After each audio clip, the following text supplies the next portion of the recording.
So let's get started. I've asked Chi to kick off. So first of all, Chi, can you start, please? Thank you very much, John. Thanks very much for that introduction. And it's great to be here, which is my front room, before I walk the 5 miles into Parliament, as following our government's decision to abandon the digital Parliament that enabled members of Parliament to contribute whilst following government guidance to work from home. And that's a clear example that the issue there, the challenge there, was not the technology, it was the people. And that does bring me nicely to Dominic Cummings.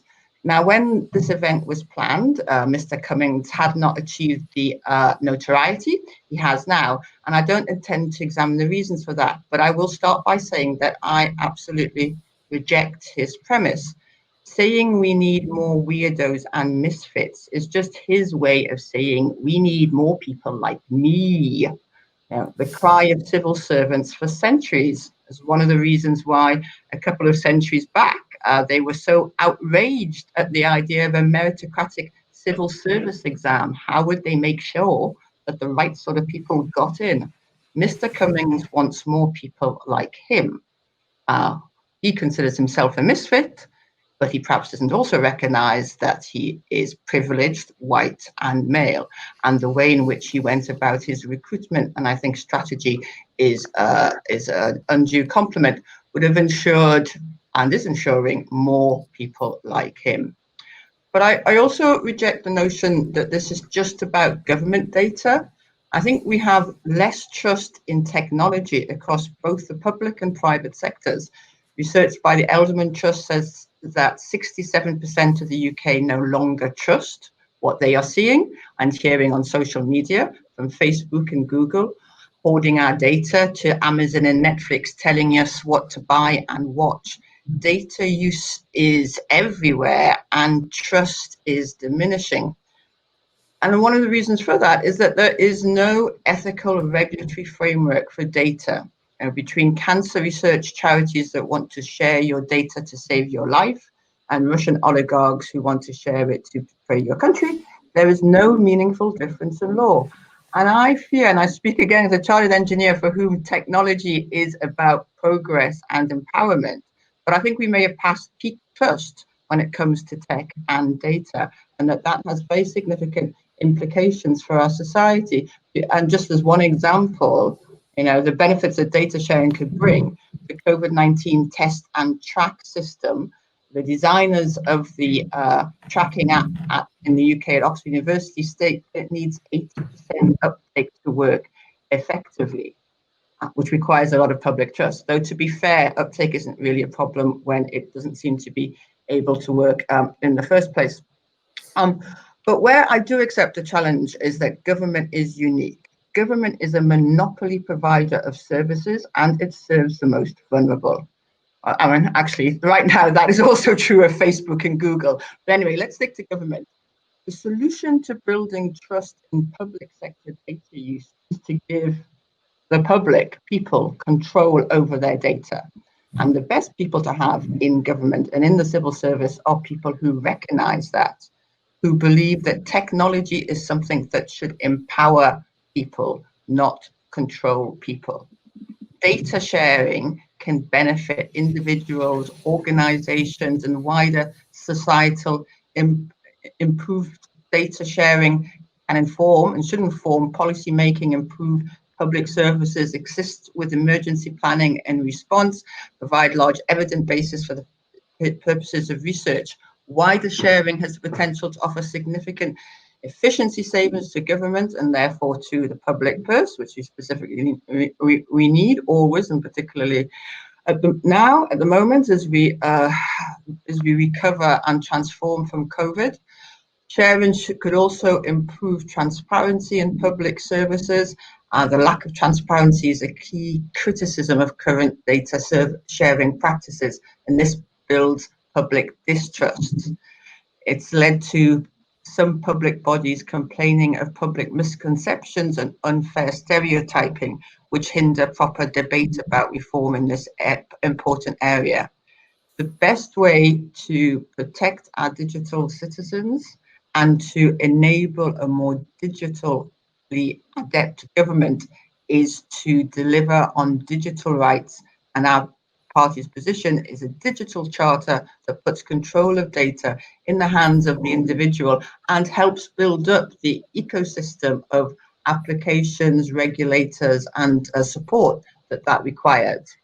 And in terms of the architecture, and I think a key point here is the architecture in which data is stored and shared by government. And the tracking app is a great example of this. It tends to be centralized, which is not only a target for cybercrime, but it also means it also raises more public interest concerns about data sharing, for example, access of health data from our tax system and vice versa. And I just want to, one example that was really applicable here is a small company called Reason Digital, based in Manchester, who were looking to design an app to keep sex workers safe by identifying where there were known incidents of attack. Now, they didn't do that by centralizing the data about the sex workers. They did that by giving each sex worker the data about what was happening elsewhere. And so in that way, they kept sex workers safe, and they also kept their data safe as well and empowered them. And I think that, that is a really good example which government should follow. But where I will agree with Mr. Cummings is on the need for diversity in the civil service. Now, diversity of talent, diversity of thought, and diversity of people. And part of the outpouring of anger over the death of George Floyd, and particularly in the United Kingdom, is the lack of change in diversity over many years. So only 6.3% of those in the senior civil service pay grade are BAME. 4.9% of civil servants are LGBTQ. And only 10% of entrants to the civil service are from low socioeconomic backgrounds. This doesn't reflect the United Kingdom. It doesn't reflect our country, and so it cannot reflect our future. In addition, Whitehall tends to value generalists with degrees in classics over experts. And, we do need some experts. And we need more expert proactive oversight of the quality of data management and the equitable treatment of data in Whitehall. And the recent complaints by the UK Statistics Authority in the way in which COVID-19 data is being shared or being collected and shared is an example of that. So, we do need more diversity of thought, expertise, and people in Whitehall that fundamentally believe in empowering citizens. If technology is not something that people submit to, not something that can be used to help governments control or even understand people, but something that people can use to have their agency and control of their lives and their future.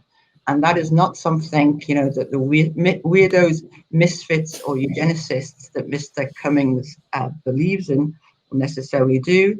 But I think it is something that we can achieve by opening up Whitehall and our own minds to a more proactive and progressive view of technology and the role of people in controlling their own technology. Thank you, Chi. You set a lot of interesting hairs running.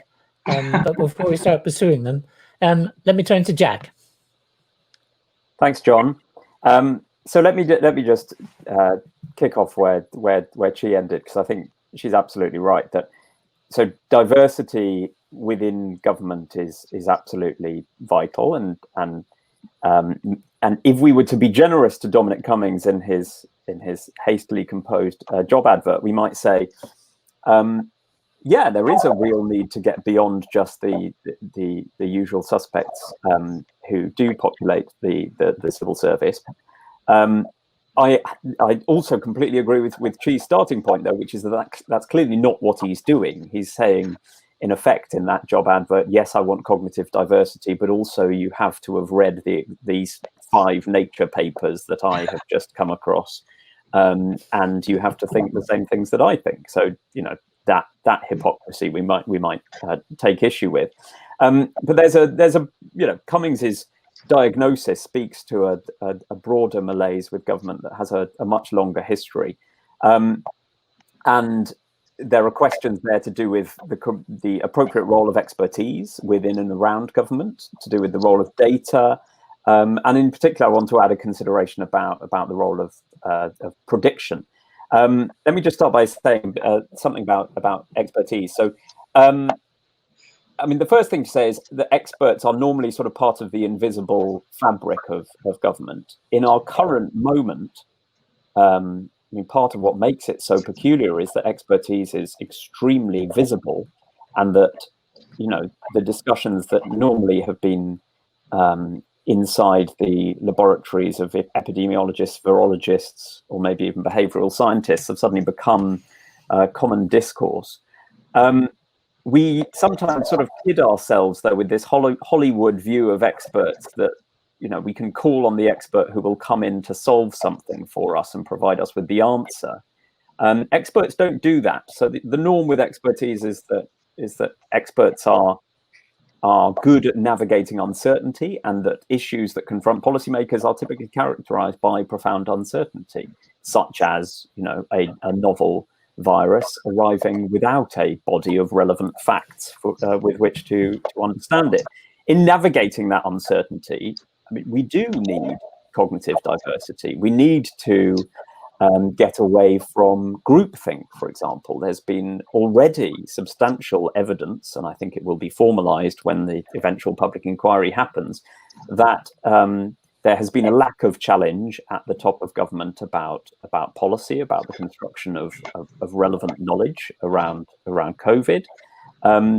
And we should go back to some of the studies of groupthink that were done around, you know, catastrophes like the space shuttles Challenger and Columbia, that became case studies in the dangers of groupthink and homogeneity in decision making.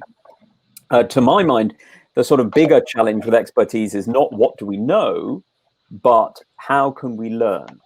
And I think here there's a useful diagnosis of the COVID response as a failure of learning, right? That in one sense, we knew what was coming to Britain.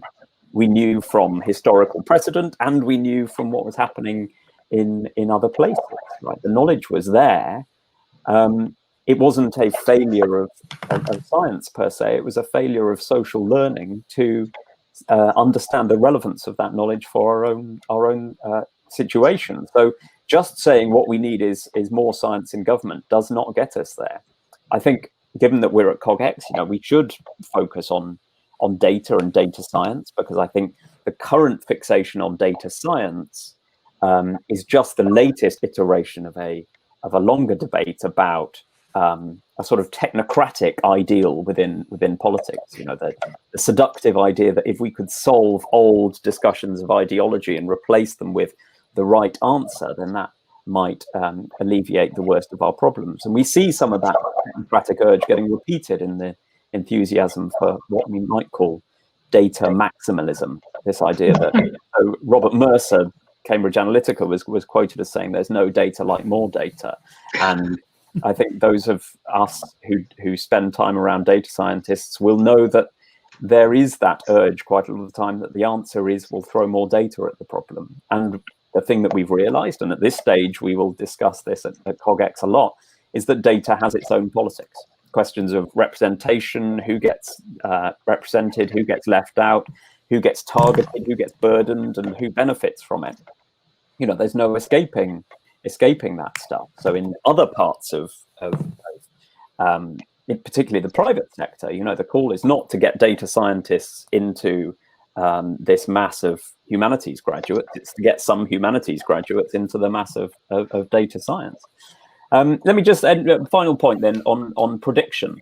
So again, this seductive idea that some people have a privileged access to the future, right? That there are people out there with crystal balls that might just be brought into to government to help government know and then act upon the future. Most recently, this has got a lot of momentum from Philip Tetlock's book on super forecasters, and you know, Cummings mentioned super forecasters. The eugenicist that she was hinting at, self-identified as a super forecaster. And I think there's something really interesting there, because the question, it seems to me, is not whether or not we can know the future more or less accurately. The question is a much older one of, in mythology, it's the Cassandra problem. It's that even if we did know the future, would we be able to persuade people to act upon it? We can think about climate change. We can think about the predictions of the financial crisis more than a decade ago, right? These were things that people foresaw, but it was too inconvenient to act on them at the time. So I would say, yes, diversity in decision making is good if we're going to take Dominic Cummings's thought experiment seriously. But let's also add a further problem and a further challenge, and not pretend that dotting in a few clever people into government is going to solve our problem after a decade of austerity in which, let's face it, the Rolls-Royce British civil service looks like a shadow of its former self. And we, more bureaucratically, we have had decades of underinvestment in the sorts of capacity that government used to have in order to understand things in scientific terms. So we used to have a network of national labs, right? Decades ago, under Thatcher and then Blair governments and onwards, those national labs were privatized and allowed to wither. And there is a serious problem with where government is getting its science from. It no longer is able to fund that science itself, but we haven't yet come up with a good alternative. Let me end there. Thank you, Jack, very much. And now Jeni, please. Hi, thanks for having me. So I also assume that the kind of misfits and weirdos that are being referred to are data scientists, are physics graduates, maths graduates, computer science graduates, people who know about data, understand analytical techniques, and also that those computational models, how to build models that might give us some idea about what the future holds or might not. And I suppose my reaction to that is that there's some things that are very compelling, and there are some things that I get very concerned about. The things that are compelling for me is I do think that, having data and evidence and research and science at the heart of government is important. I think that it helps us to understand the economy and the society as it is. And in a time when we're undergoing a lot of change, like right now, then I think that being able to understand what the reality is now is really important. I also think it's important in terms of evaluating the impacts of policies and interventions. So being able to evaluate whether the contact tracing app is actually effective and useful is an important thing to do, because it tells us whether to invest in it further or whether to give up and try a different kind of approach. And understanding data and evidence and being able to do computational modeling is important for being able to have some idea of the impact of different kinds of interventions before actually putting those interventions into the field. And that saves time. It also stops us from doing things that might have impacts that we didn't predict, or stops us doing some of the things that might have impacts we don't predict. And of course, it's not as if that skill doesn't already exist in government, and I think that that's one of the things I found frustrating in the call, is that actually there is the government statistical service, there are data science teams across government that are there and are growing, and it's not as if it's something completely new. Why can't we talk about supporting what already is there? The other reason why I think it's important having those kinds of skills in government is that data and digital and tech is affecting us all, our whole society, our whole economy, and understanding that impact is important. Being able to, but also understanding how government can influence that impact is important. And having people with those skills and with that background helps to understand the possibilities and what government can do. For example, understanding how sharing data from government can help research and innovation and so on is an important aspect of government policy making that people who understand data will understand. But there are many more kind of bad things or warning signs, and really these reflect the things that have already been brought up by panelists here. So I worry that people who come from a strong computer science, physics, maths background think about data as being an abstract thing and numbers as being something that you just play around with. And of course, that can be true when you're talking about physics experiments. But when you're talking about policy in government, you're talking about numbers and data that are people's lives, that reflect people and their communities. And that means that they have a different weight to them and they have a different kind of quality to them. So data that is about the kinds of things that government needs to make policy about will be biased in the way in which it's collected due to structural racism, due to the kinds of the society that we have dictates the data that we have about it and what we choose to collect and how we choose to model it. And it also, I worry that you have a fixation on data rather than lived experience, and I think both are important. Just reducing our experience to numbers, I think, diminishes us and our ability to understand the deep impact of policy. I also worry about just focusing on data turning our lives into some kind of utilitarian game where we're balancing some benefits against some risks rather than trying to find the win-wins and the things that everybody can benefit from. And I also worry, as Jack brought up, about the idea that more data is necessarily better, when data collection and the feeling of surveillance impacts on our privacy and impacts on our autonomy. So from all of that, then I think we need to have not only those hard science people that can manage data, but also those social science people that understand how to extrapolate from a sample, that understand how biases affect what we conclude, and so on. And then the other catch that I have around introducing misfits and weirdos is, even though I agree that we need that change in government, embedding change across Whitehall and across the public sector is a huge task. It requires soft skills, the translation of findings from science and data into policy, and persuasion, and explaining them in terms that understand that they're just there to inform policy making, not to dictate it, and also bringing that into a wide range of central government, local government, arm's length bodies across the public sector is a broad transformation task.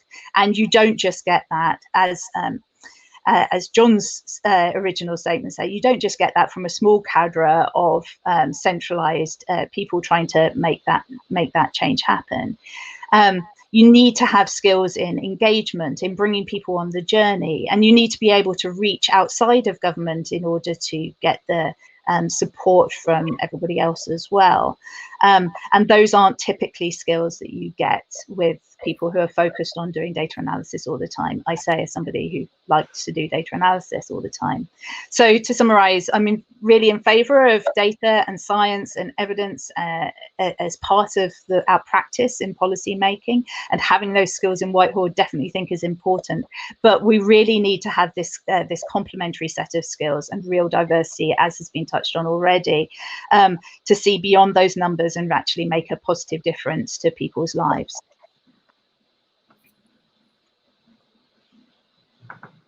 As well, can I just say that you are already a moderator's nightmare. As you were talking, I was making notes, and every time something was said that seemed to me to have wider significance, I marked it in red. And now I have 2 pages of notes which are as much red As black. Okay, but let me start from the beginning then. And we won't be able to pick them all up, but there's a lot of interesting things here, I think. One of the first things that I was reminded of as you all spoke was of something that Barack Obama's first chief of staff, Rahm Emanuel, famously said. I think he said it of the 2008 banking crisis, but in any event, his thing was never let a good crisis go to waste. And I think that in this context, the COVID-19 crisis is such a useful crisis in some respects. I was thinking particularly about, for example, the arguments and disputes and concerns about the so-called contact tracing apps, because that has highlighted a whole lot of more general things. For example, the debate about whether or not it should be centralized, it should be based on a centralized database, or whether or not it should keep the data on the phones. Among the things that shows is, first of all, this question about whether or not the purpose of digital technology is to be enabling, to as it were, amplify human agency, or to be disabling and reduce human agency. And when you look at the two approaches to the contact tracing apps, you see those two general philosophical issues writ large. And also there's the other thing about the way in which tech solutionism, so-called, dominates a lot of thinking, and that relates to all sort of concerns about technocracy and so on, which are also very old. Before kicking off, the other thought that struck me was I'm old enough to have been an early feminist, so to speak, because in the early 1970s, my wife and I used to regularly demonstrate by wheeling a pushchair across the sacred lawns of Cambridge colleges, much to the annoyance of porters. And at that point, we realized there was a slogan that the feminist movement had at the time, which was, "The personal is political." And that was a very vivid sort of slogan at the time. Well, actually now, what we are discovering and what your discussions are about is that the technological is now political. There's no purely technical problem anymore. There's all kinds of other issues like that. So that's where I wanted to kick off. First of all, I guess maybe go back to the question about the assumptions about data science. It surfaces in all kinds of ways about the assumption that if we had more data, then everything's better.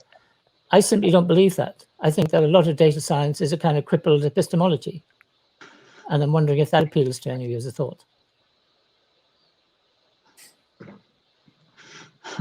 Dead silence. Who's going to go first on that one? Jack.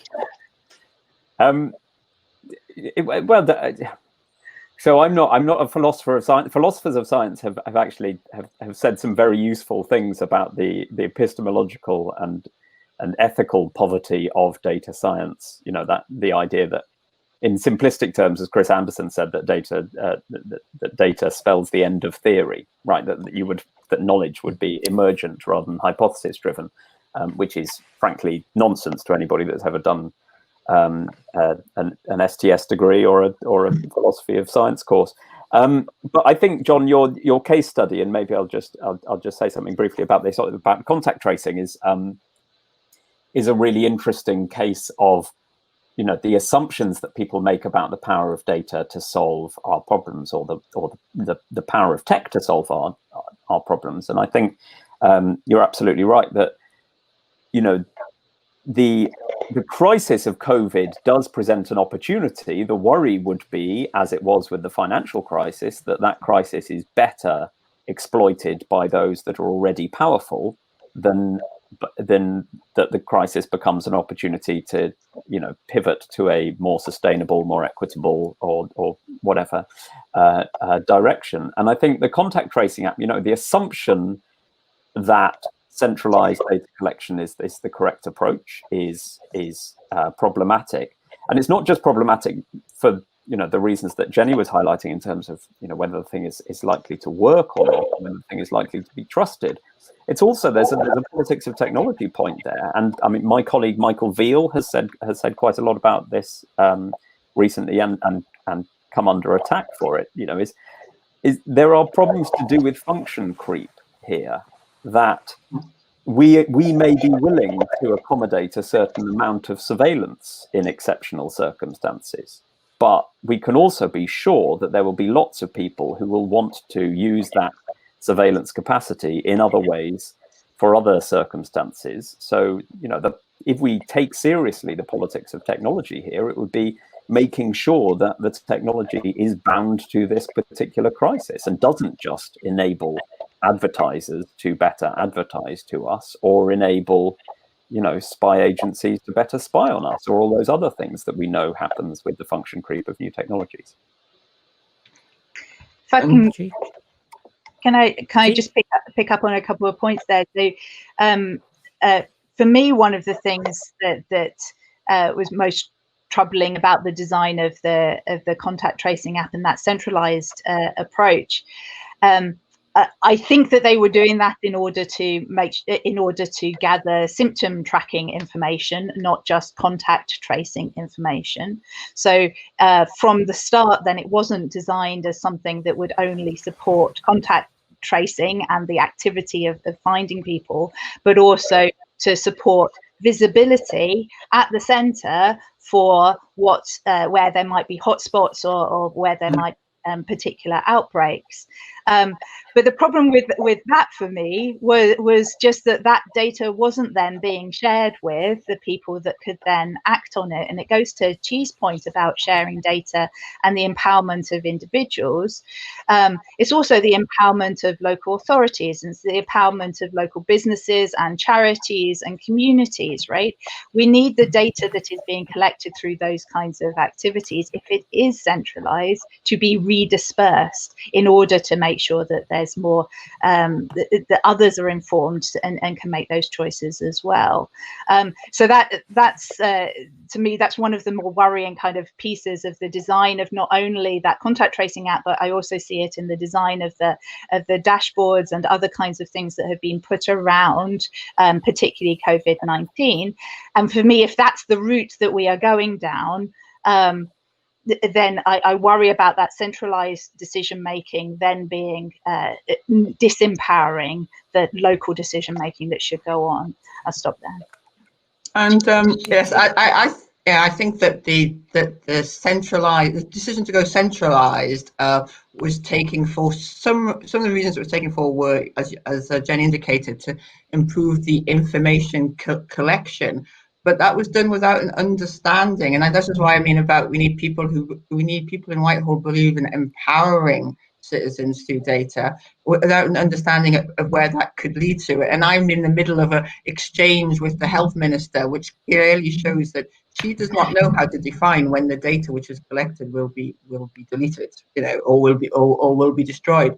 But also one of the reasons why we haven't got a contact tracing app now is because we went down that route, you know. So it was a decision meant that we haven't got a viable app, which is really important to getting us out of lockdown. So only when used with the right kind of local authority and widespread skills and people. And I suppose, John, to come to sort of your point about the data, I think that the ideas behind data digital twins, etc., it's all about if we can collect all the data on the world, then we can understand it and we can control it.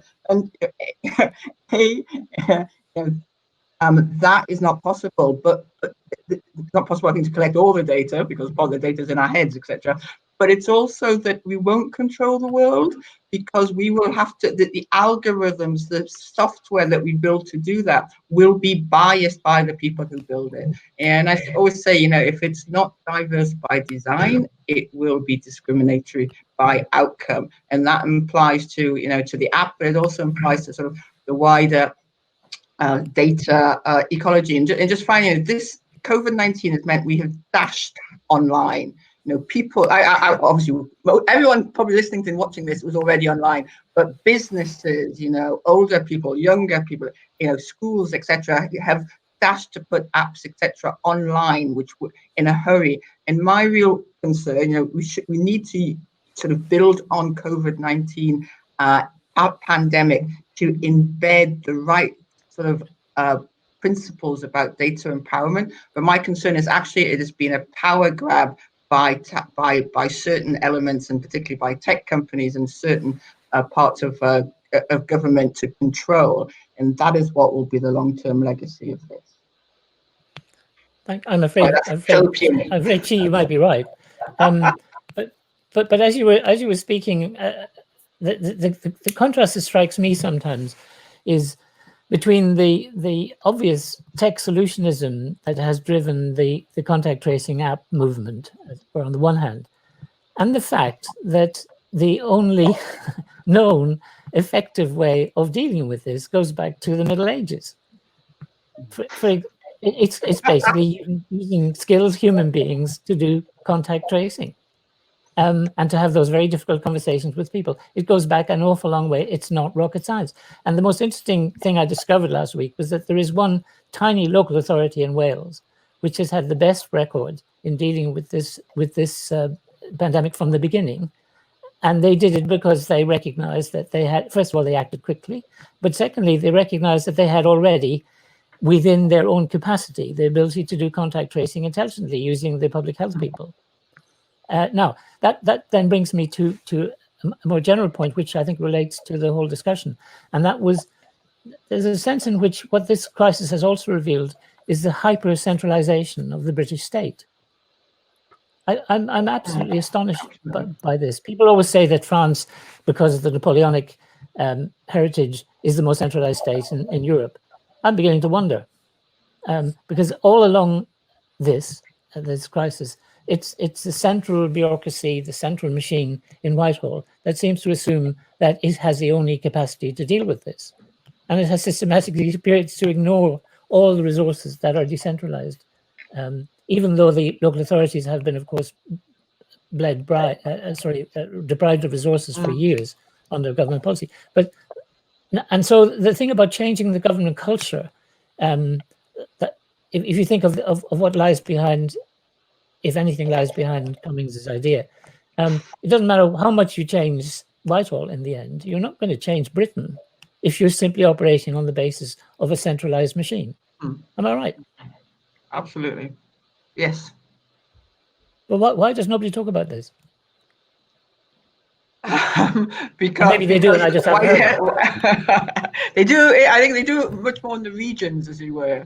But Whitehall sort of drives the agenda and the funding and the resources, you know. And also, we've had 10 years of austerity, plus I would say a view that you know, this debate is part of that. That what government should do is keep away from the economy, get out of the way, and be as minimalist as possible, and that particularly applies to local authorities.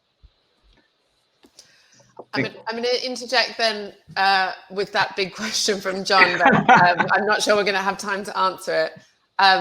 So thank you so much to that panel for a fascinating conversation, which really surfaced a lot of the issues I think that we're going to come back through throughout the day. I think that was some pretty heavy going for the first day, for the first panel the first day in some respects, in particular John's challenge that data science itself is a crippled epistemology. I think that's a big challenge to kick us off. And I think one thing I'll definitely take from that, which I think came through everyone's comments, but I think Jeni said it most clearly, which was the problem is often the focus on data over lived experience. And I think those themes of how we can engage people in a qualitative way in policy making is something we'll come back to again. Want access to more CogX videos? Subscribe now for free at cogx.co.